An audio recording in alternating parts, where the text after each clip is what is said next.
With Banner kidnapped and the Hulk wasting away, things couldn't possibly get worse for the Jade Giant. That is, of course, until they do. What'll happen next? Well, let's hop into the pages of Immortal Hulk issue number 40 and find out together, shall we? So then, as the comic opens up, we check back on in with the agents of Gamma Flight. Puck and the others are decompressing following their last run-in with the Hulk, and some of them don't exactly love how things went down. Absorbing Man, the former supervillain, is feeling like a real cop right now, locking up the Hulk even though he currently has the mind of a child right now. And Jackie McGee, who tagged along with the team on their way back to space, is desperately trying to get anyone to listen to her theory that Rick Jones was actually behind all of this. Unfortunately, Jackie's evidence isn't exactly mind-blowing, but all of that ends up changing when Doc Samson ends up walking through the door. Of course, he couldn't use his own body, as the leader, through his manipulation of the green door, has seemingly cut him off from it. Not to worry though, Samson's a smart guy and he decided to hop into the body of Sasquatch as it wasn't in use. And thus a new character, Doc Sasquatch, is born, and I gotta say, I kinda like this guy. The design really works.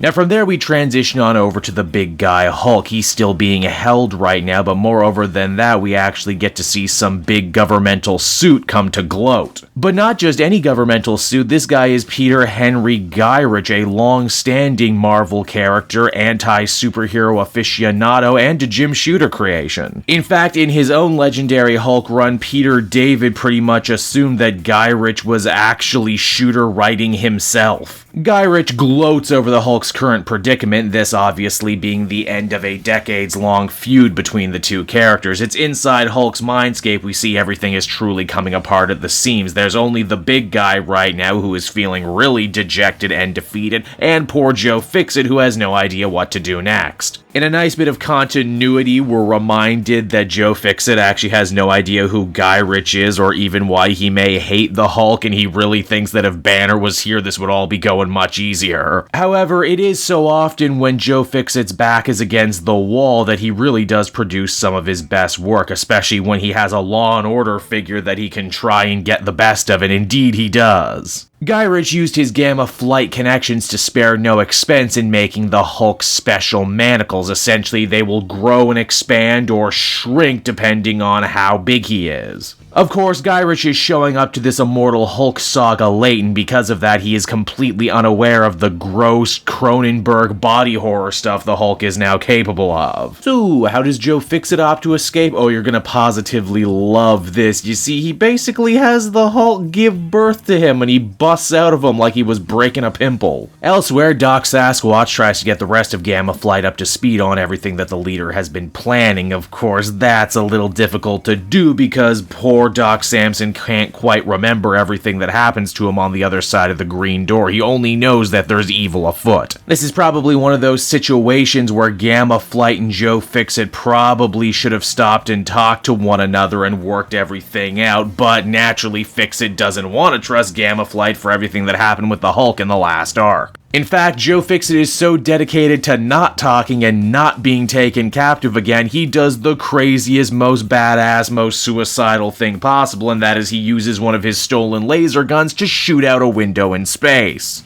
I mean, after all, even in the bad shape he's in, the fall won't kill him, nor will the re-entry into Earth. He's just gotta point himself just right. And in this particular instance, landing just right means the Immortal Hulk finds himself in Coney Island, home of Nathan's Hot Dogs and the Wonder Wheel. Too bad by the time JOE FIXIT gets there, though, Gamma Flight has managed to call ahead and get a ringer in to deal with this Gamma threat. And again, this ringer turns out to be a rather familiar Rocky face. Yeah, that's right, everyone. It's Ben Grimm, the ever-lovin' Thing. Ben Grimm's actually had it out for the Hulk for a while now, ever since he ended up costing him his honeymoon with Alicia Masters and breaking his arm. Now he's ready for round 2, though, and he likes his odds a lot better. And so that was Immortal Hulk issue number 40, everybody, and once again, Al Ewing just keeps the hits on coming fast and furious. I really appreciate them actually slowing down a little bit as we begin this new arc and shining the spotlight on the members of Gamma Flight and all the other great supporting characters that this Immortal Hulk run has managed to amass since the beginning. I think it's a real testament to how good this book really is that you don't need Banner and you don't even need that much Hulk to tell a really great Hulk story anymore. It's also pretty cool that the Thing fought the Immortal Hulk over in his own book and now he gets the chance to fight him here in his book. Will the outcome be the same though? I guess we'll have to keep reading to find out. Overall, I feel comfortable giving this one an 8.5 out of 10. It just continues to be really great comic book stuff, I tell ya.